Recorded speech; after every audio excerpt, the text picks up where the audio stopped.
C'est quoi la période de temps Alors, traditionnelle d'un operating partner? quand on parle d'engagement de résultat, c'est très difficile de le faire en dessous de 6 mois. Ok. Là, c'est du rêve, c'est de la magie. Mm. On n'est pas des personnes de rêve ni de magie, on est pragmatique. Après, ça peut difficilement dépasser, on peut faire plusieurs étapes de variables, c'est-à-dire si on a un gros plan sur 5 ans, on ne va pas dire on se revoit dans 5 ans.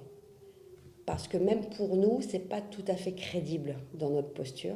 Pour arriver à 5 ans, il faut déjà arriver à 1 an, à 2 ans, à 3 ans, donc on peut le découper. Tu vois, c'est ce que j'appelle la période de temps pour arriver à l'objectif final, en fait. Mais en moyenne, on est entre 1 et 2 ans.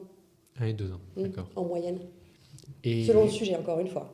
Encore une fois, selon le sujet. Hein, parce que s'il y a une entreprise technologique, ce qu'on appelle start-up, qui veut casser le plafond de verre du chiffre, on n'a pas besoin de 2 ans. Si on parle d'une PME qui veut structurer opérationnellement pour céder, la structuration ne prendra pas 2 ans. Après, selon le contexte économique, la cession, et là on travaille avec nos partenaires du M&A, les boutiques, les fusions-acquisitions, dont c'est le métier, hein, on n'est pas, ça peut prendre plus de temps. Par contre, la structuration et la valorisation demandée peut prendre moins de temps. Maintenant, si on a affaire à une PME, une ETI familiale qui doit faire 3 croissances externes en 12 mois et intégrer, bon voilà, on est obligé d'ouvrir sur les 2 ans. Ça va dépendre réellement du sujet.